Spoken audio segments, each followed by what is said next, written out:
Shivaya. Good morning, sir. Om Sadashiva-samaramdham Shankaracharya-madhyamam Asmadacharya-paryamtam Vande Guru Vande Guru Paramparam. Paramparam. Om Sahana Vavatu Sahana Vavatu Sahano Sahano Bhunaktu Bhunaktu Sahaviryam Sahaviryam Karavavahai Karavavahai Tejasvinavaditamastu Tejasvinavaditamastu ma Mahavidvishavahai. Vidvishavahai. Om Om Shanti Shanti Shanti Shanti Shanti. Shanti. Okay, so one second, there's something wrong with my view over here.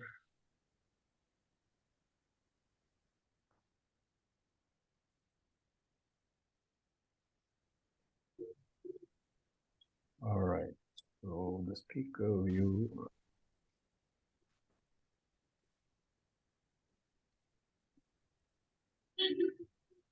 Okay, so to briefly recapitulate what we had done in the last class, we had talked about the views of various Purva-Pakshis, and I will quickly run through them so that we refresh our memories. So there was one Purva-Pakshi who said that, you don't have to go through knowledge and all. There are other ways of getting moksha. And what is that? Number one, avoid kamya karma and nisheda karma, which means what? No papam. Then exhaust prarabdha. So prarabdha is exhausted. And do only nitya naimittika karma. So no punyam also is generated. And therefore, at the end of your life, there is no punyam, no papam, and prarabdha is over. So that is one way of getting moksha. Then there was another Purva-Pakshi who had a different view. He said that Swarga is called Nitya Ananda. He said Swarga is called Ananda. And therefore, what should we do? We should make sure that we do all sort of good karma and reach Swarga. And Swarga is Nitya Ananda. So that is another definition of moksha. That's what second Purva-Pakshi had said that. Then there is a third Purva-Pakshi who said that, because you are saying that whatever is as a beginning has to have an end, it is not necessarily true, because there are exceptions to the rule. And he gave some examples also showing that whatever has a beginning need not necessarily have an end, right? And then he said that moksha falls within that exception. So moksha is also eternal. So we saw all these arguments, and during these arguments, we had a lot of discussions on associated topics like pratyavaya papam and the 4 types of absence, abhava, all these we saw. So now there is a last Purva-Pakshi. So all these have now been refuted by Shankaracharya. All these three Purva-Pakshis, their ideas have been refuted by Shankaracharya. And now that Purva-Pakshi has a new suggestion, the last of his suggestions. He says, okay, I accept that a karma upasana combination, even a karma upasana combination, will not produce eternal moksha. But you must admit that it can produce a moksha which is not eternal, right? You are saying that anything which has produced by karma cannot be eternal. So I agree, you're right. But I am saying that karma can produce a moksha which is temporary, which is not eternal. That you cannot argue against, because karma has a beginning, moksha has a beginning, moksha has an end. That don't argue about. So then he says, okay, fine. Then Shankara says, okay, fine. Let us say that you do some karma which produce temporary moksha. Karma kam upasana. Temporary moksha is produced. But that is not eternal moksha. So what is the use to you? So Purva-Pakshi says, wait. I have a method of converting this non-eternal moksha into eternal moksha. What is that? He says that you agree that I do some karma kam upasana and I produce moksha 1, first of the series. So moksha 1 will say expire on the 30th day. So what do I do? On the 21st day, I start doing more karma. Then by 29th day, moksha 2 has come into operation.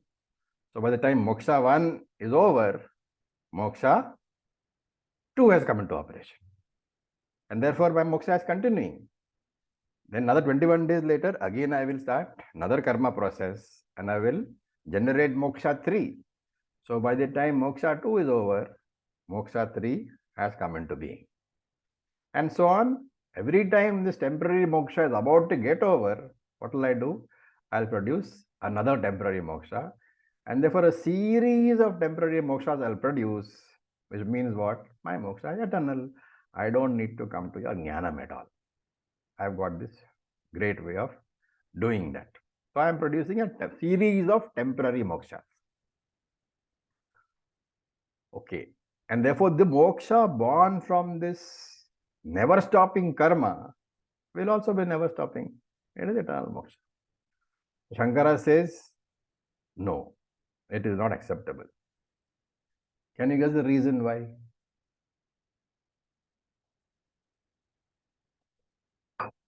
Why is Shankara saying that your theory of a series of mokshas, each temporary in nature, is not acceptable?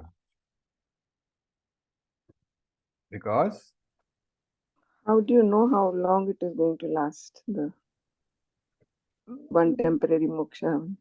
no, that argument can be got around by saying that the moment I generate the first moksha, I'll start doing the second one. So I'll have a stock in my warehouse. Oh. As and when mokshas get over, I pick up the next one. So that's not the correct argument. What can be the correct argument? No, but karmas have other effects. I mean, not always happy ending. But he's saying that he's talking about that that karma which is given in the Veda, right? That you can get karma, do karma and get punyam and go to swarga.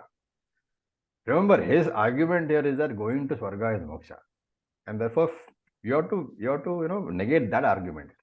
So Shankara says that to do any karma continuously, what do you need? You need to maintain doership. You need to maintain kartrutvam, right? As long as you maintain kartrutvam, doership, that is not called moksha at all. So that's Shankara's argument. Your theory can be dismissed simply on one ground, is that your theory requires that I have to maintain a continuous effort. That continuous effort is doership. It is kartrutvam. Kartrutvam and moksha are two different things, which they also accept. Purvapakshi also accepts. So he says your solution itself is samsara, and therefore the solution is not acceptable. So there is a story, which SPG gives. There was this man, and he was told by the astrologer that Shani Dasha is going to come on you. I don't know who are the people here who don't know what Shani Dasha means. June. Okay, Shani is what, Saturn? Tanmay? Shani is Saturn. So Saturn is supposed to have bad influence. When Saturn is predominant in horoscope, then all bad things happen to you. Okay, true, false, I don't know. This is a story. And it's called Sorry, it's basically that when Shani is there, Shani gives you your karmas. Your phalam it's a very strong phala giver, basically. It's not a bad thing in itself. Okay, so it gives all the karmas which you get, and therefore bad things happen to you, right? So because most of the karmas are bad anyway. So this fellow says, okay, I'm going to beat this, So Shani, the Lord Shani can give me bad karmas if he gets to me, but he has to get to me first. So what he does is he digs a deep tunnel in the mountain, and he has a very small room, 4 feet by 5 feet or 4 feet by 6 feet. He stocks it with food and water and all that. And Shani Dasha lasts for 7.5 years. Okay, so that is the astrological calculation. Once it begins, that particular phase of Shani lasts for 7.5 years. So this guy stocks his mountain room with enough food and drink to last him for 7.5 years, and probably reading material also. And then he hides over there. So for 7.5 years he hides. And after 7.5 years, he comes and goes to that Shani Bhagwan's temple and says, hey, look, I beat you, man.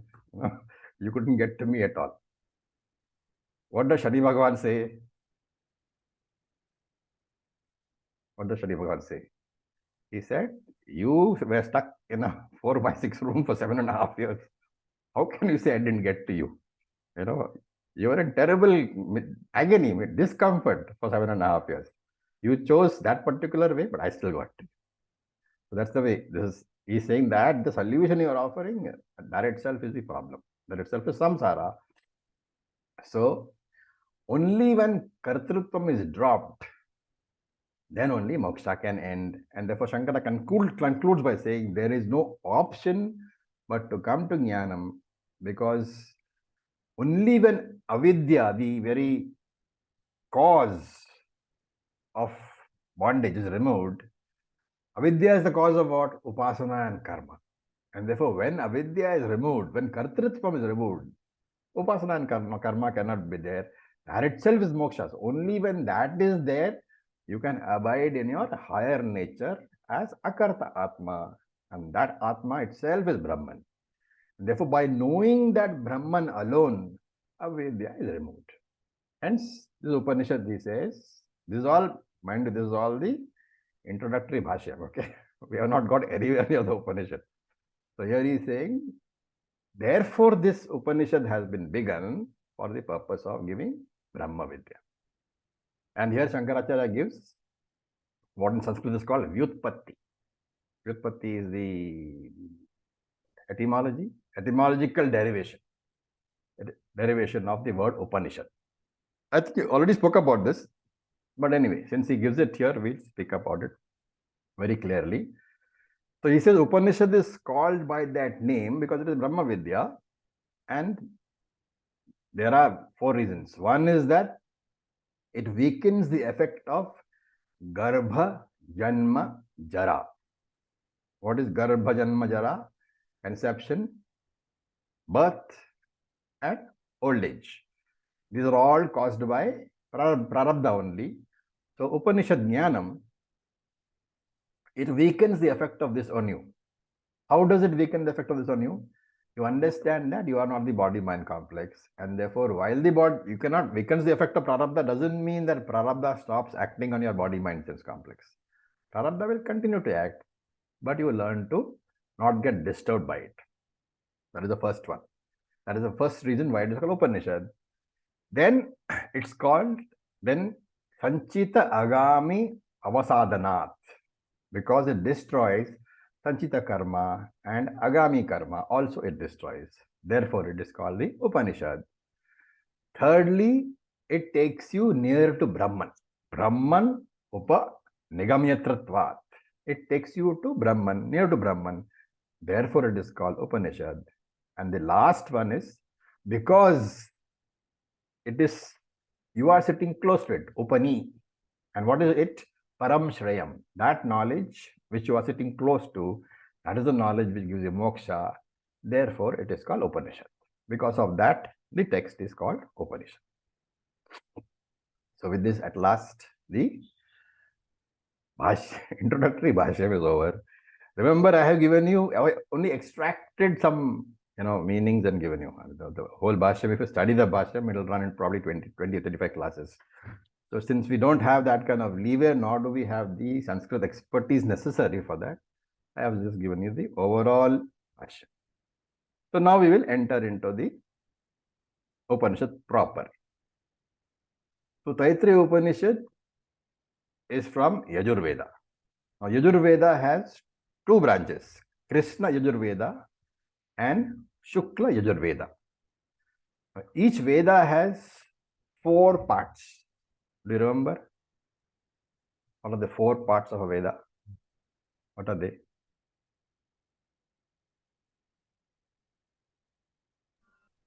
Samhita, Brahmana, Aranyaka. Brahmanas, Aranyakas, Samhita, Samhita, Aranyaka, and Brahmanas, and the Upanishads. Upanishad. Okay. The most important one, don't forget. So those are the 4 parts. So in Yajurveda, there is a part called the Aranyakam, which is called Taittiriya Aranyakam. That Aranyakam itself has 10 chapters. Okay. And that out of the 10 chapters of the Aranyakam incidentally means forest, like that knowledge which you study while you are in the forest, which is when you have taken Vanaprastham. Okay, you are sitting in the forest when you have taken Vanaprastham. So that you study this, And the first 6 of those 10 chapters deal with karma and upasana. And the last 4 chapters are the Taittiriya Upanishad. Okay, so 3 of those chapters we will be dealing with in Taittiriya Upanishad, the first 3 chapters. The 4th one is also Taittiriya Upanishad, but popularly known as Mahanarayana Upanishad. So that is studied separately. Okay. And in this first chapter of Taittiriya Aranyakam, for example, a very famous mantra occurs, the Surya Namaskara mantra occurs. But of course, we are not, having the luxury of studying the Aranyakam. So we are looking at only the 7th, 8th, and 9th chapters of the Aranyakam, which is basically Taittiriya Upanishad, Valli 1, Valli 2, and Valli 3. And Shankaracharya has written a commentary only on these 3 Vallis. There is no commentary of Shankaracharya on the 4th Valli, which is Mahanarayana Upanishad, mostly because it is ritualistic in nature. Now, among these 10 Upanishads, what are the 10 Upanishads? You know the chant. Kena Katu Prashna Munda Mandukya Taittiri Etareyam Cha Chandokyam Brihadaranyakam Tatha. There are 10 Upanishads. Out of these 10 Upanishads, it is generally said that Taittiriya and Ishavasya Upanishad are mostly used in Parayanam because the swaras are available. Okay. And therefore, traditionally, today, not traditionally, in today's world, the Kena and the Upanishad and the Mundaka, the Taittiriya are not supposed to be available. Therefore, chanting is not done. But if you look at your mantra pushpam, you will find that Mundaka Upanishad and several other Upanishads have got swaras. So we just take it that those swaras have been later on recalled or reconstructed. They are not part of the original swaras available. In any case, there are swaras and chanting is done with them. Then comes the reason Taittiriya. The name Taittiriya. So there are 2 reasons. One is a story and one is probably the correct reason, but I'll give the story first. Why? Because everybody likes stories. Okay. So there is a story given in the Puranas. There is a rishi called Vaishampayana Rishi. He is a Yajurveda Acharya. And he had a very famous disciple called Yajnavalkya. So Yajnavalkya is a very prominent figure in a later Upanishad. Anybody knows which Upanishad? Brihadaranyaka. Brihadaranyaka Upanishad. Okay. And it is often said that, in fact, I've heard somebody say that Brihadaranyaka had 2 wives. So that is only incidental information given in the Upanishad. You should not take it as a mandate that he should have 2 wives. Okay, so it's just incidental. Okay, so this Yajnavalkya was very, very smart, very bright, and he was young and slightly arrogant. So this is before his Brihadaranyaka days. As a student, he's a brahmachari. He was slightly arrogant because of his knowledge. So on one occasion, it seems he behaved very arrogantly with one of the students, and other students saw it and complained to Vaishampayana Rishi about it. When Vaishampayana came back, he was annoyed because Vedic students, arrogance is the last thing that you need. And therefore he said, in punishment, you have to return back all the Vedas that I have taught you. Okay, all the Vedas that I have taught you, I give it back. Now, it's a story, so don't ask me whys and hows and logic of it. Okay, so Yajnavalkya was an obedient student. So he vomited out all the food that he had eaten, and along with the vomit, it seems, all the knowledge, all the Vedic teaching also came out. Right? And then all the other rishis and students, they became partridges, that is in small birds called Tittiri. In Sanskrit, the name is Tittiri. They became small birds and they ate up all the food and got the jnanam. And since it was vomited food, I know it's a bit, distasteful, this story, but since it was vomited food, there was some blood also in the vomit. Possibly, this guy had not been doing all those Vedic kriyas. If you are doing Vedic kriyas, first time you vomit, there's always blood in your water, in your vomit. You do regularly, that vomit disappears. Anyway, by the way, so the blood was there in the vomit, and therefore the vomited food was dark. What is dark in Sanskrit? Krishna. Krishna. Krishna. And therefore this is all called Krishna Yajurveda. That's the name. The name comes from Krishna Yajurveda. Then Yajnavalkya, of course, having given back all his wisdom, he was now devoid of wisdom. So he went to Surya Bhagavan, and then Surya Bhagavan taught him the whole thing again. And since it was Surya Bhagavan, that particular part of Yajurveda is called Shukla Yajurveda. So there are two parts, Shukla Yajurveda and Krishna Yajurveda. That is a story. You can take it, you can discard it. It is an interesting story to tell students. There is a second reason, which is probably a correct reason. So there was a rishi by the name of Taittiriya. And it is the name of one of the Acharyas in the Parampara. So it's probably the correct rishi. And this rishi taught the Taittiriya Upanishad. And therefore, from this comes the name Taittiriya Upanishad. So this Upanishad has got 3 different sections, each of which has been commented upon by Shankaracharya. And I said the 4th section is called Mahanarayana Upanishad and is very famous for chanting today. In fact, you saw the chant from that, which Arvind put up in the post a few days ago. That was a chant from Mahanarayana Upanishad. Now we look at the chapters. So each chapter of the Taittiriya Upanishad is named after the first word appearing in the chapter. The first word of the first chapter is Shiksha, and therefore it is called Shikshavalli. Now, one interesting thing about this Upanishad is that in all the Upanishads we have done so far, we have been focusing on Jnanam, on knowledge. But here, you find that in this particular Upanishad, 2 chapters are not dedicated to Jnanam at all. In fact, the first chapter is completely Karma Kanda, and that is something which you don't find in the other Upanishads.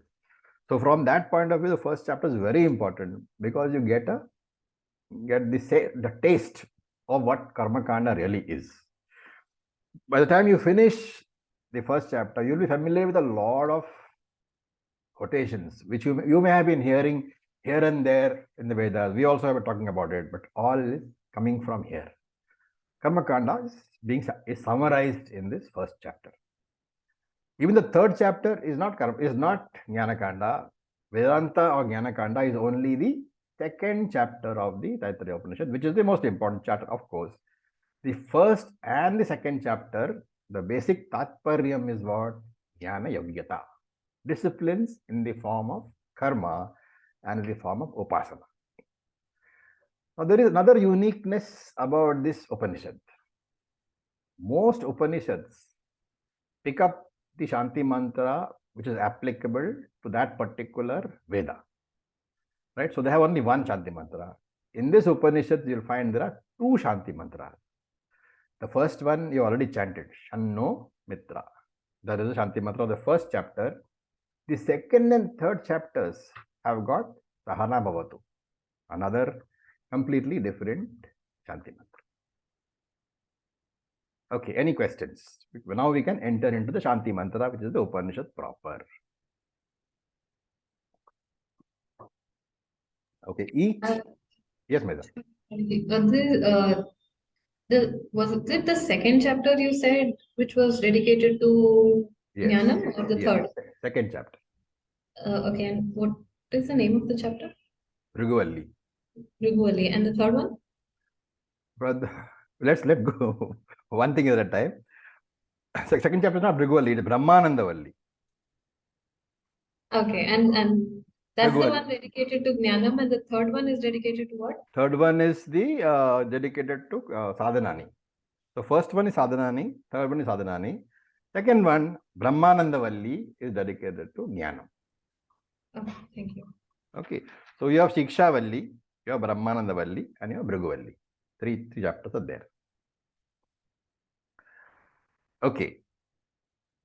Now, we have already done the Shanti Mantra. So, Arvind, would you like to chant it again, or shall we just carry on?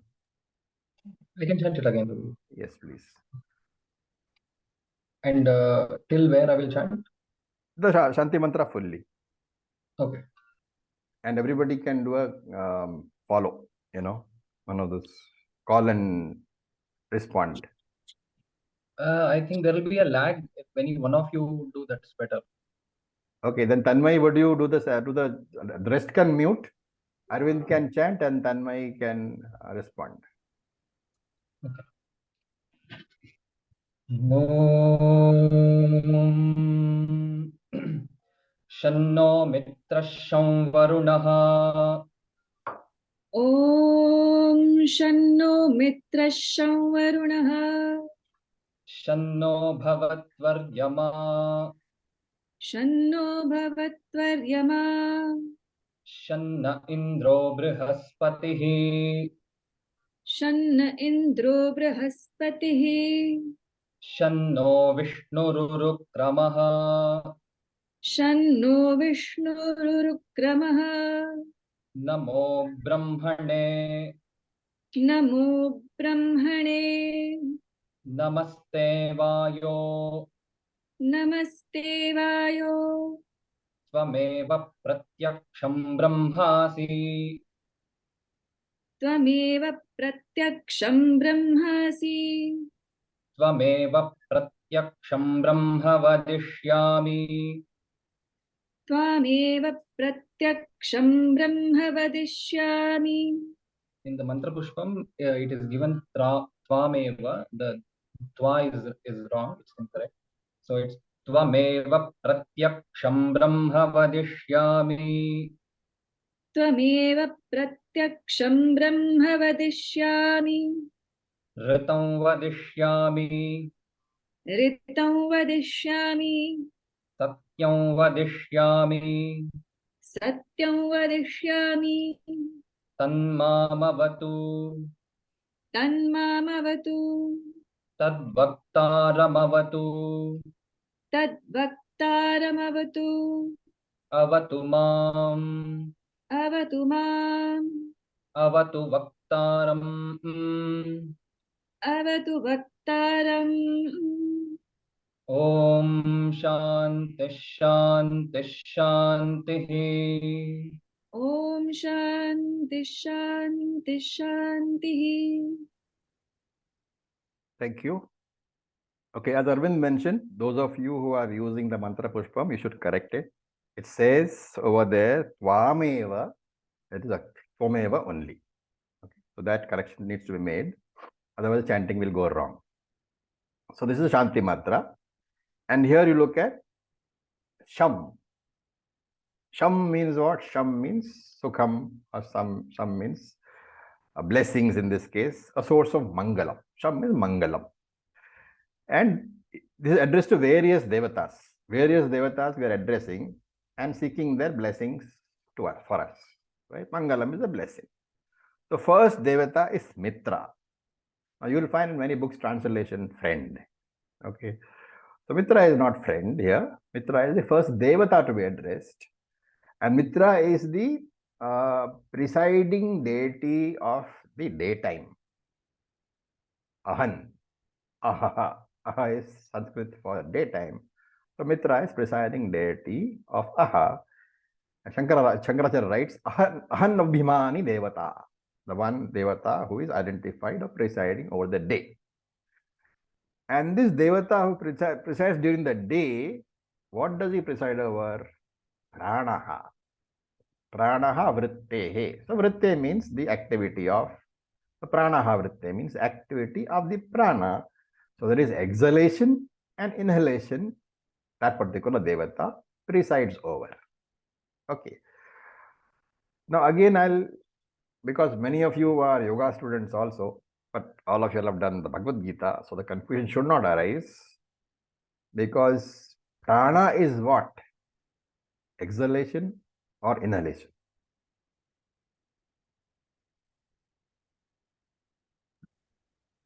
The exhalation, Why? because it's that which moves upward.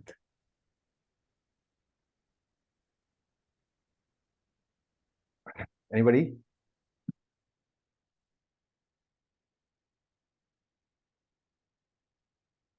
Okay, look at it this way. What is the direction of apana? The force of the force in which apana moves. What does it move? Which direction is it? Down. Apana is the excretory function. It moves down, and that is how you remember. That part of your breathing which goes down is apana, right? And therefore, what June said is correct. That which goes up is prana.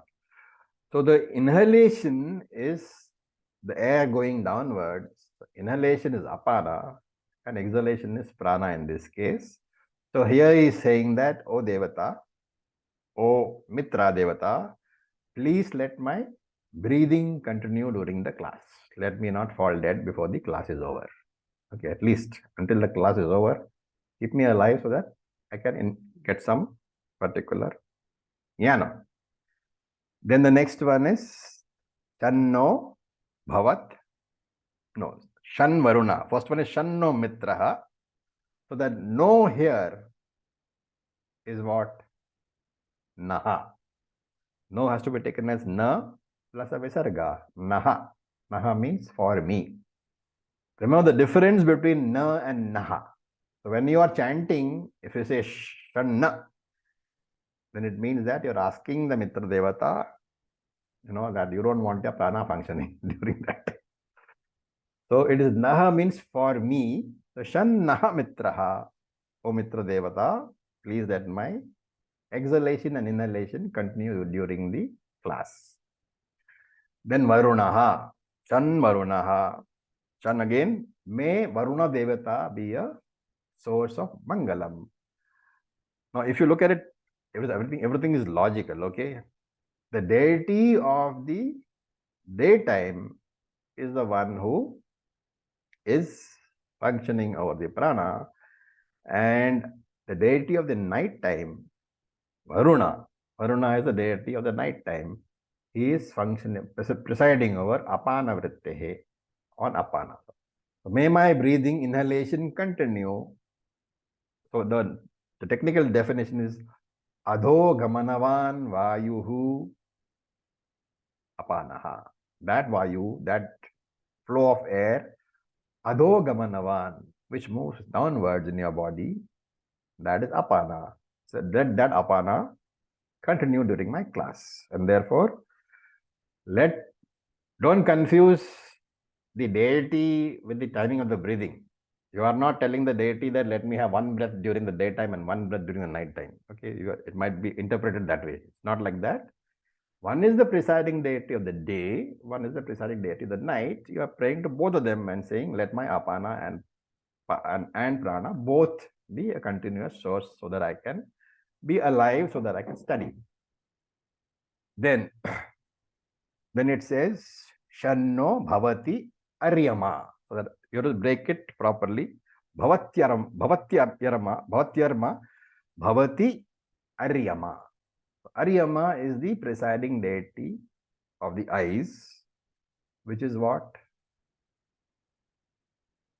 Tattva Bodha?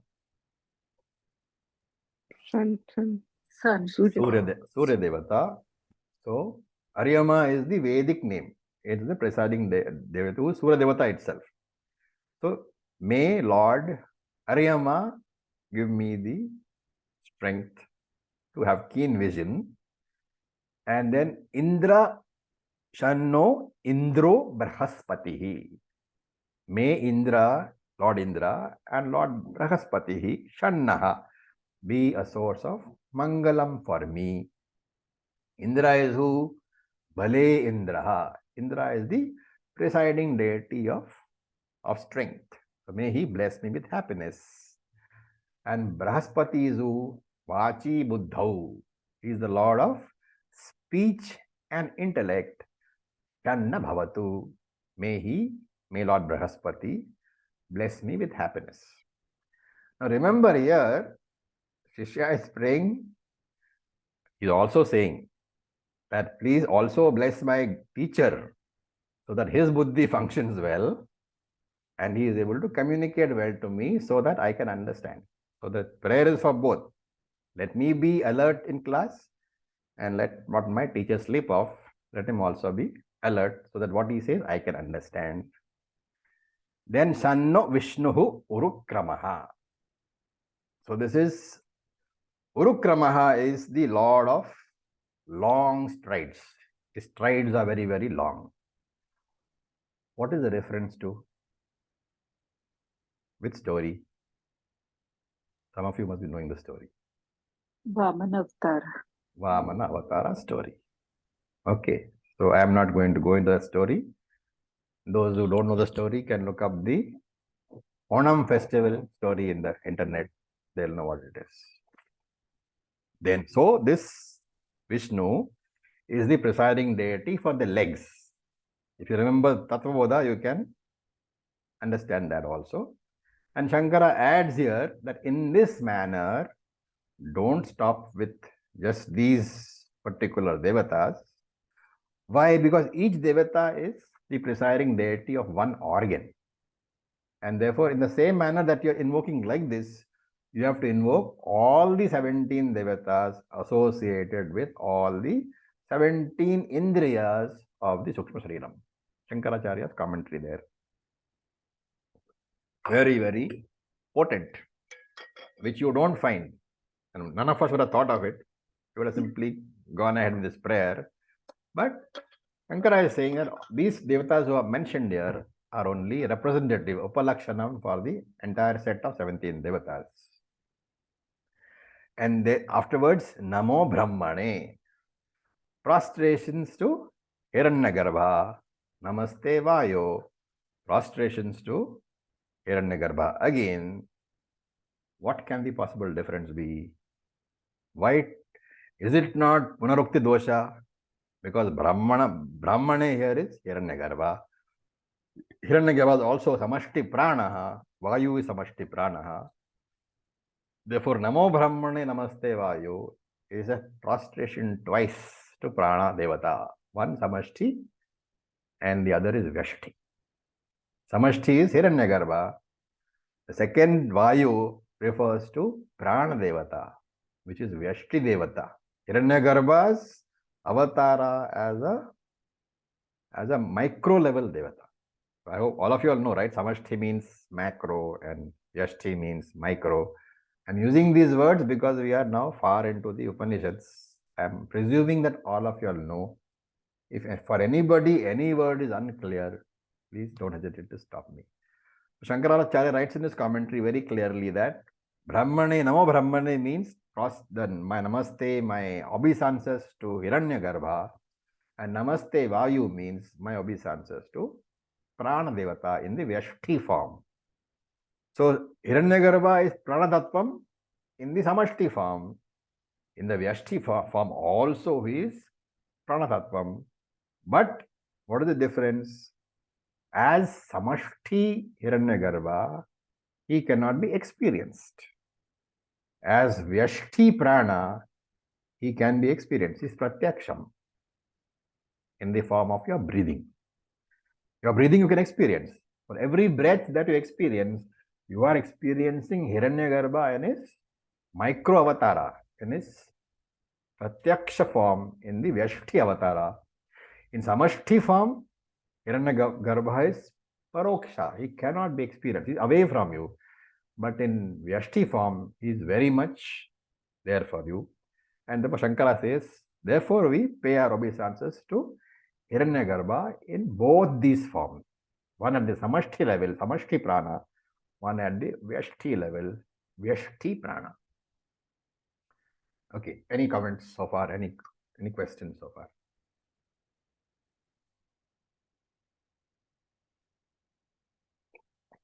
Okay, from here onwards, up to here is the Namaskaram. Right? Namaskaram is now over. Namaste Vayo, Namaskaram is over. Now starts what is known as Stuti, the glorification. So, Tvameva Asi, you alone are what? Pratyaksham Brahma Asi.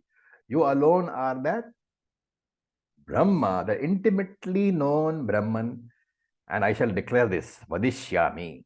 I am declaring that you alone are the Brahman who is intimately known, and Tvameva Pratyaksham Brahma.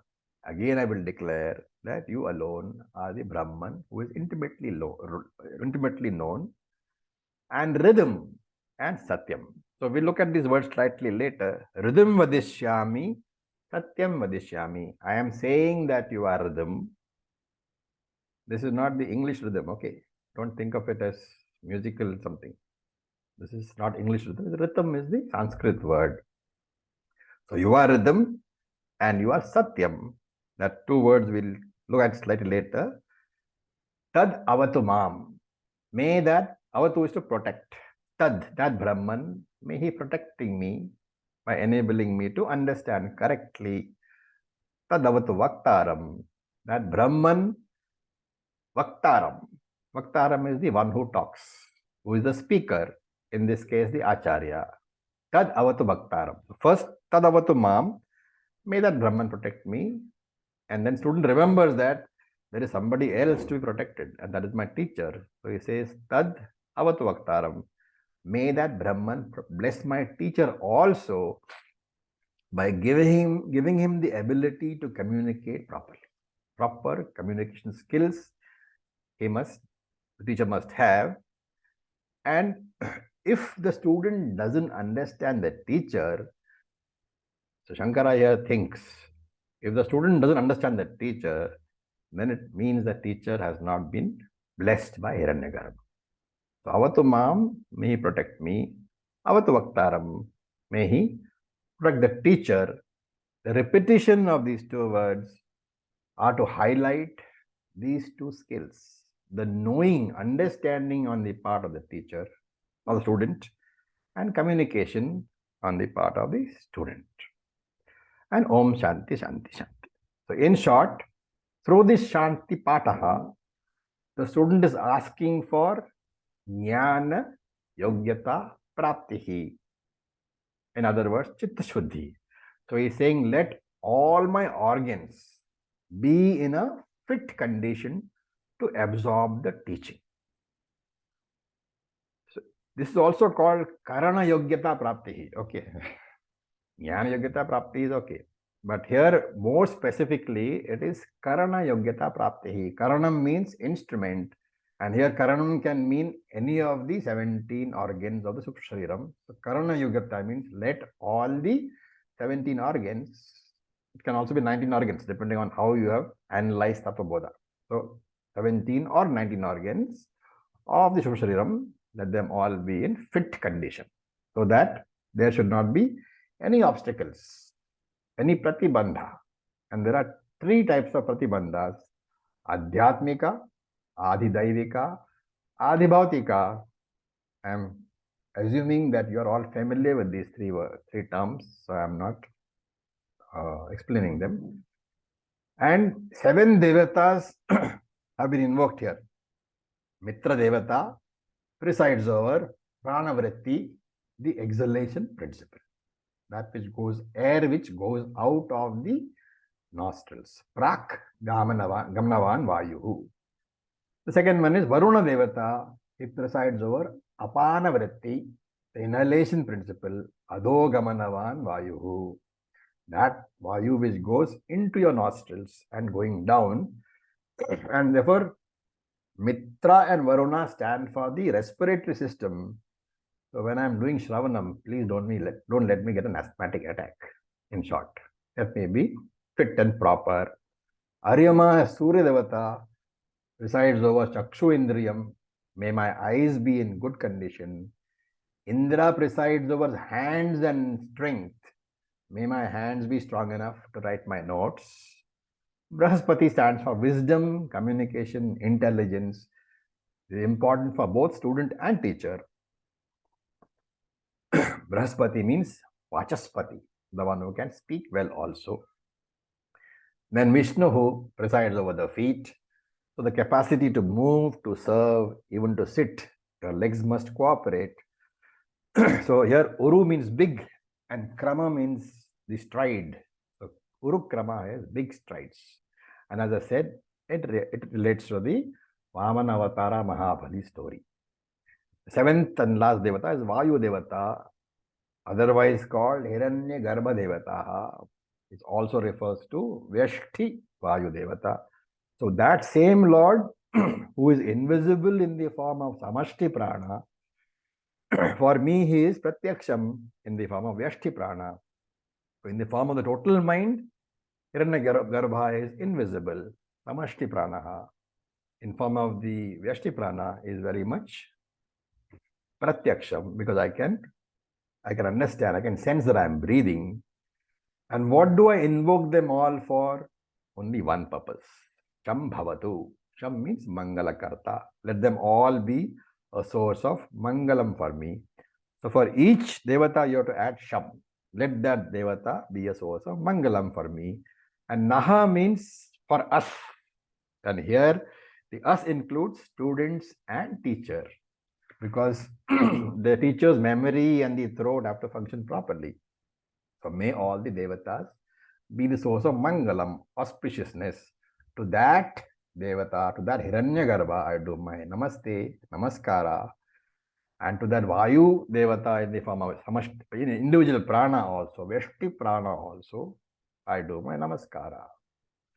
So when you lighted the lamp in the morning, remember that you are worshipping nothing other than the same Lord in the form of Agni Tattva. See, in fact, all the Panchabhutas, basically they are not different from the Lord for a Vedika. And that is why you say, Tvameva Pratyaksham Brahma Asi. You are that perceivable Lord, that Lord whom I can see everywhere. I am living because of the grace of the Lord as Vayu, but I know that you are there anywhere, and therefore, Vadishyami, I declare this to all of humanity. Now, Rhythm and Satyam. Normally, Rhythm and Satyam mean the same, but here they are used together. And if you have to avoid the defect of repetition, you have to give them slightly different meanings. So when they're used together, there is a subtle distinction. Yatha jnanam acharaha iti ritam. Living a life according to the teaching is said to be rhythm. I live what I know. And since I should act according to my knowledge, I should make sure that my knowledge is valid knowledge. And therefore, Satyam is Yatha Shastram Jnanam. That knowledge which is in keeping with Shruti, Yukti, Anubhava. That is called Satyam over here. The knowledge given by the Veda, which is not contradicted by logic, Yukti, and by personal experience, Anubhava. That is Satyam. Satyam is correct knowledge. Rhythm is correct implementation of that knowledge. And Tanmam Avatu. This is a prayer for the obstacles to go away. May Hiranyagarbha protect me from the obstacles. And Tad Vaktaram Avatu. May you keep my Acharya healthy so that they can teach me. And Om Shanti Shanti Shanti Adhyatma Adibhautika Adidaivikaha Shanti is asked for. Okay. Now, this Upanishad is a Mantra Upanishad or a Brahmana Upanishad? Looking at it, tell me. Mantra. It is true that all Vedic verses are called mantra. But when you use as Mantra Upanishad, Brahmana Upanishad, mantra is which has a chantable, just chantable. So it's got a meter, chanda would be there. Right? But here it is not chantable. So it is a Brahmana Upanishad, prose form. Brahmana Upanishads are prose form Upanishads. And therefore, you'll find that they are divided into various paragraphs. Each paragraph is known as a Anuvaka. Anuvaka is a technical term used in this Upanishad for a para or a section, you can call it. Each section is called Anuvaka. And Shiksha Valli, the first chapter, consists of 12 Anuvakas, The first Anuvaka we have already completed. The first Anuvaka is Shanti Pataha. And so the first Anuvaka is Shanti Pataha. There is a Shanti Pataha in the end of the Upanishad also, which is the 12th Anuvaka. Therefore, in between the first Anuvaka, which is a Shanti Pataha, and the second Anuvaka, which is also Shanti Pataha, the teaching is there between the second and the 11th Anuvaka. Okay, the entire Shiksha Valli, as I said before, is predominantly sadhana oriented. It is oriented towards giving you Chitta Shuddhi. Various sadhanas are being prescribed, various qualities are being prescribed. It has no Vedantic teaching at all. The first chapter is therefore a preparatory chapter wherein you find a whole range of sadhanas mentioned, which will give you Jnana Yogata. Many of the sadhanas in the form of bodily karma, kayika karma. We also call them Panchamahayajna, Karma Yoga. And they are very important to beat tamas. Many sadhanas are also prescribed at the Vachika level, which is Parayanam and Japa. So Parayanam means recitation and chanting. If you know the meaning, of course, it is more efficient. So in mantra avritti rupa jaha. In the Parayanam, you chant the mantra. There is no repetition involved. In Japa, you repeat the mantra. So there are the difference between Parayanam and Japa is that Parayanam is a single chant. Typically, when we chant the entire Gita once, that is Parayanam. If you are chanting one verse 20 times, that is Japa. So in Japa, you repeat the mantra or the verse or the nama several times. In Parayanam, you don't. Parayanam, do it once. And typically, therefore, Parayanam is a longer chant. You can take the entire Upanishad for a Parayanam. You can take the entire Bhagavad Gita for a Parayanam. Or you can take one full chapter for a Parayanam. And Shiksha Valli talks about two types of japa. One is for Jnana Yogyata Siddhi, for successful Chitta Shuddhi. And the second one is Jnana Siddhi, for being established in Jnana. When we study this chapter, you will see that the Shiksha Valli is giving 5 types of upasanas. They're very, very highly technical in nature. And frankly, it's not done at all nowadays. But for us, it is useful as an academic exercise to understand how Vedic Upasana was done. Okay, that is the end of Anuvaka 1. Any questions? Acharya? Yeah. I guess it's just a technical point. While the previous Upanishads that we have done, the Shanti mantra is never a part of the, it's never one of the Anuvakas, not in Katha Upanishad, not in Mundaka, but out here it has been marked. Is that just a marking in the mantra Pushpam, or is it a part No, of the... it's a part, the first Anuvaka. Anywhere you see, any text you will see, you will find that first Anuvaka is this mantra. And the last Anuvaka is also a mantra. In this Upanishad. In this Upanishad. Right. Yeah. So it's not, it is not really technically preceded by a Shanti mantra in that sense. Well, the first Anuvaka is Shanti mantra. I mean, they've named it as such, but there's Right. no preceding Shanti mantra. Okay. So it is basically, one has to understand this as one of the teachings. As the teachings. Basically, the teaching only. That you should pray before you begin a study. Well, the reason is that there are so many obstacles possible. Okay. So, yeah, Medha. I just want to clarify this Tanmam Avatu Tatvaktaram Avatu, and then it repeats again as Avatu Mam Avatu Vaktaram. The repetition you said is because Emphasis. the first one is for the protection of the understanding of teacher and student, and No. Tat Mam Avatu is protect me. Tat Vaktaram Avatu. Vaktaram means teacher. No, that's okay. But when the first time it comes for both of them, that is the protection of understanding, and second one is protection of communication. No, it is the same. You can take it as protection of understanding and communication. It's being repeated for emphasis to show that this is a very important part of my study, that both of us should be equally protected by the Lord. Okay. Okay, now we have 3 minutes left. So I will just ask Arvind to chant the second Anuvaka. And Tanmay can, of course, repeat. Till the mantra 2 marking in the mantra pushpam. Till the mantra to marking. The entire second Anuvaka, yes. I'm not getting till Which, where is which goes up to Ityukta Shiksha Dhyaya. okay. Shiksham Vyaakhyasyaamaha Shikshaಂ ವ್ಯಾಖ್ಯಾಸ್ಯಾಮಃ Varnaswaraha ವರ್ಣಸ್ವರಃ Matrabalam ಮಾತ್ರಾಬಲಂ Tamasantanaha ಸಾಮಸಂತಾನಃ Ityuktashikshadhyayaha ಇತ್ಯುಕ್ತಶೀ ಇತ್ಯುಕ್ತಶೀಕ್ಷಾಧ್ಯಾಯಃ. Okay.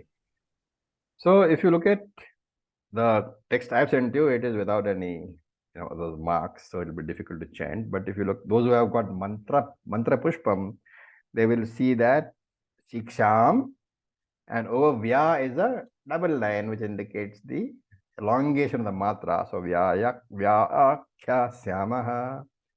Then you will see after Varna, there will be half Sa. So Varna Swaraha. That simply means, though the Pushpam has said it, given it in that manner, the text I have sent you is correct. Varnaha Swaraha. It simply means what? That the Visarga turns into the half alphabet of the succeeding alphabet. So Varnaswaraha. Right? That's it. Then Matra Balam, if you see, the Tra is a lower tone. So Matra Balam. Then Sama Santanaha, Ma is a higher tone. And Ityuktash again. And She again twice. So Ityukta Shiksha Dhyayaha. So the chanting has been very nicely done by both of them. And I don't know who will do the chanting for you regularly, but I strongly suggest that you learn to chant. Especially this and the Mandukya Upanishad. It is necessary to have the words in your head, because you will jump between words. And therefore, it's very, very important that we know the entire thing. Right? So with this, we'll stop for today. And the next class onwards, we will enter Anuvaka 2. We will chant this again in the next class. I'll request Arvind to, if possible, send out the second, and the second is sufficient, I think. Third one is a very long Anuvaka. So second Anuvaka, you send out as a recorded form. Yes, Ravi. Okay. Any questions, please? Om sir, the Yeah. Shanti Patha is very similar to the Ganesh Atharva Shirsham that one recites. Some parts of it, Ritam Vachmi, Satyam Vachmi, it's little Words, there are some different common words, words, that but is all. similar. There are Yes, certain yes. words, that's all. Very good. Yeah. Yeah, right. Acharya just wanted to reconfirm about Satyam and Ritam Yeah. out here. Satyam is the Shruti teaching, and Correct. Satyam is the correctly understood Shruti teaching, and Rhythm is Rhythm really also means Satyam actually in actual words. But Rhythm here will be taken as the correct implementation of the correct teaching. So not only should I study correctly, I should also implement faithfully. Why is that so? Because it's karma kanda. There is supposed to be knowledge of karma, which gives you no prayojanam unless it is implemented. So in karma kanda, there is jnanam plus knowledge. In jnana kanda, there is only knowledge. There is no separate thing to be done after the knowledge. That actually is implicit in the Shanti mantra, which is very beautiful. Shanti mantra tells you that karma kanda, you have to follow up your jnanam with knowledge. But in jnana kanda, you don't have to. Okay. Ravi, Yes, sir. Tell me, no problem. that meaning of the Upanishads that you said the Utpatti of Upanishads. Yeah, The same thing we have discussed in Mundaka Upanishad also. correct. Just like last Correct. week. we were discussing. Shankaracharya writes this in both the bhashyams. Okay, but the fourth one is missing, I think, over there. Yeah, the fourth one is missing. Yeah, the fourth one is there. Can you repeat the fourth one again, please? Okay. One second. Acharya, the third one also, along with it. Okay, let me get some water in that case. All right.